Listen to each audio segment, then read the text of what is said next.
بسم اللہ الرحمن الرحیم۔ شروع کرتا ہوں اللہ کے نام سے جو بڑا مہربان نہایت رحم کرنے والا ہے۔ لاکھوں کروڑوں درود و سلام حضرت محمد صلی اللہ علیہ وسلم پر اور ان کی آل پر۔ میری طرف سے میرے وظائف آفیشل کے دوستوں کو السلام علیکم ورحمۃ اللہ وبرکاتہ۔ اور دعا گو ہوں اللہ آپ سب کی پریشانیوں کو، مشکلات کو دور فرمائے، اور خاص طور پر ان دوستوں کے لیے دعا جو ہمارے وظائف کو سنتے ہیں۔ اللہ تعالیٰ ان کی پریشانیوں کو، مشکلات کو دور فرمائے، اور ان میں سے جو بیمار ہیں اللہ تعالیٰ ان کو صحت کاملہ عاجلہ مستمر عطا فرمائے، اور ان کے جو مسائل ہیں اللہ ان کے لیے آسانی پیدا فرمائے۔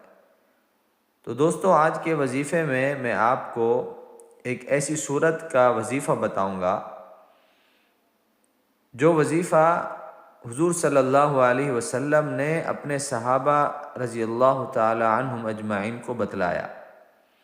جب صحابہ رضی اللہ تعالی عنہم اجمعین حضور صلی اللہ علیہ وسلم کے پاس اپنی پریشانیاں لے جاتے تھے تو حضور صلی اللہ علیہ وسلم نے ان کو اس سورت کو پڑھنے کا فرمایا۔ حضور صلی اللہ علیہ وسلم کا صحابہ کو بتایا ہوا طاقتور وظیفہ۔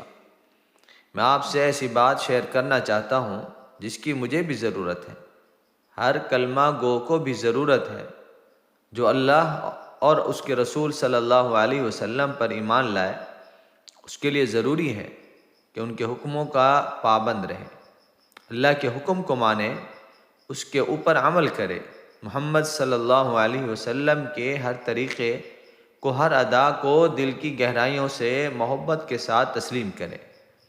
حضور اکرم صلی اللہ علیہ وسلم کے پاس صحابہ رضی اللہ تعالی عنہم اجمعین بھی جاتے تھے، پریشانیوں کو بھی لے کر جاتے تھے، معاملات کے حل کے لیے بھی آپ صلی اللہ علیہ وسلم کی خدمت میں حاضر ہوتے تھے، مسائل پوچھنے کے لیے بھی جاتے تھے، اور زندگی گزارنے کے طریقے معلوم کرتے تھے۔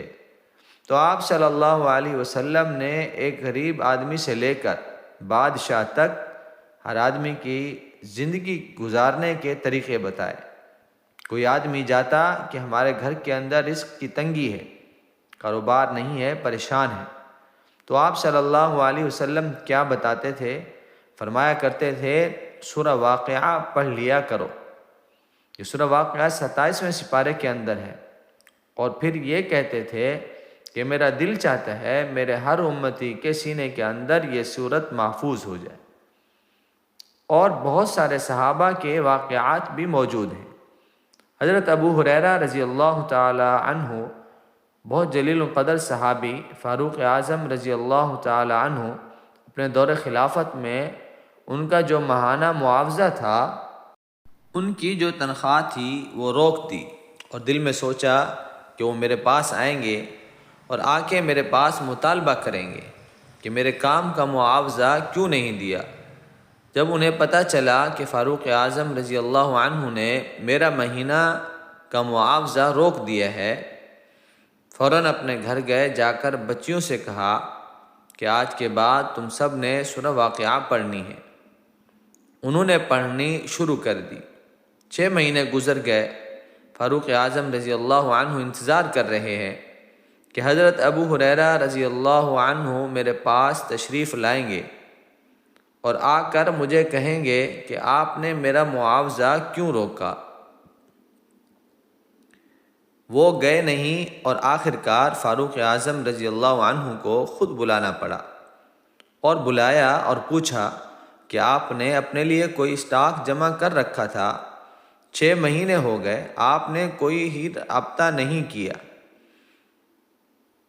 تو انہوں نے فرمایا جیسے ہی مجھے پتہ چلا کہ آپ نے میری تنخواہ بند کر دی تو میں نے گھر میں بچیوں سے جا کر بتایا کہ یہ حضور نبی اکرم صلی اللہ علیہ وسلم کا بتایا ہوا عمل ہے، کوئی معمولی چیز نہیں، سورہ واقعہ پڑھو، اللہ اس کی برکت سے مجھے روزی دے رہے ہیں۔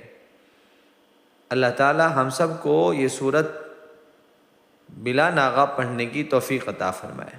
دوستو، آپ کو یہ وظیفہ اگر اچھا لگا تو اسے لائک کریں، کمنٹس کریں اور صدقہ جاریہ سمجھ کے دوسروں کو بھی شیئر کریں تاکہ دوسروں کو بھی اس کا پورا فائدہ ہو۔